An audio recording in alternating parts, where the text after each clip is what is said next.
ទូមានចិត្តបានទៅនៅជាសុខកូនជាទីស្រឡាញ់ពេលដែលយើងកើតទុក្ខកើតការមិនសប្បាយចិត្តឬមានបញ្ហាជីវិតកើតឡើង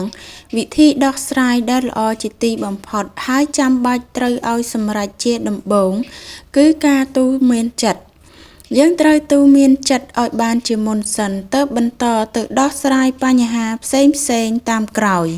រឿងខ្លះគ្រាន់តែទូមានចិត្តបានប៉ុណ្ណឹងគ្រប់យ៉ាងត្រូវបានបញ្ចប់ជាស្រេចបើយើងមិនទូមានចិត្តជាមុនទេរួចហើយមកដោះស្រាយបញ្ហាវាអាចធ្វើឲ្យរឹតតែលំបាកព្រោះថាបើយើងមិនទូមានចិត្តទេនោះយើងត្រូវដោះស្រាយបញ្ហាដោយលោភៈទោសៈមោហៈឬដោយកាយទុច្ចរិតវិជ័យទុច្ចរិតនិងមโนទុច្ចរិតជាពិតប្រាកដពុំខានវិធីទូមានចិត្តគឺគប្បីតាំងសតិឲ្យបានល្អរំសាយនៅមួម៉ងក្នុងចិត្តពិចារណាទៅតាមការពិតដោយល្អិតល្អន់ពិនិត្យសារឡើងវិញនៅរឿងដែលកើតឡើងមើលឲ្យឃើញការពិតថាតើរឿងឬបញ្ហាដែលកើតឡើងនោះវាកើតឡើងដល់យើងតែម្នាក់ឯងឬដល់អ្នកដទៃផងដែរ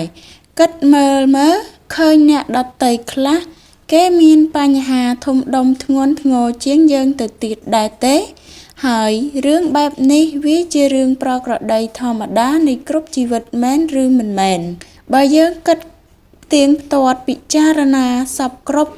ឃើញច្បាស់តាមកតិរបស់សង្ខារឃើញថាវាជារឿងក្នុងលោកនិងជារឿងរបស់លោកដូចនេះ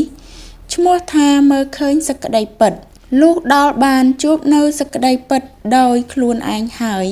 ក៏នឹងចូលដល់ការទូមានចិត្តបានឯលទ្ធផលរឿងធំក៏คล้ายជារឿងតូច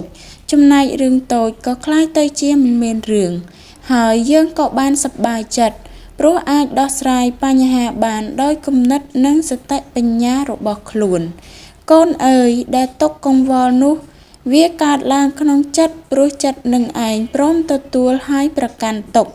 ម្ល៉េះហើយទុកកង្វល់សពគ្រប់ទៅបានអាស្រ័យនៅនឹងចិត្តដ៏យ៉ាងស្រួលបំផុតទុកកង្វល់នៅក្នុងចិត្តបានដោយស្រួលយើងអាចនិយាយបានថានៅបានតាមសប្បាយតែចិត្តខ្លួនឯងដែលនៅជាមួយទុកកង្វល់រមែងជាទុក្ខនេះព្រោះហេតុតែចិត្តព្រមទទួលយកទុក្ខរែកទុក្ខទូលទុក្ខនោះឯងបើចិត្តយើងមិនព្រមទទួលទុក្ខមិនចាប់យកនៅសេចក្តីទុក្ខមកដាក់ទេនោះ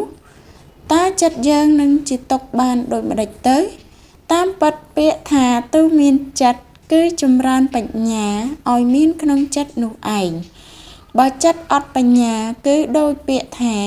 ធ្វើខ្លួនឲ្យលំបាកឥតប្រយោជន៍មានការអត់អាហារជាដើមដូច្នេះបើកូនមិនត្រូវការយកទុក្ខមកដាក់ក្នុងចិត្តទេ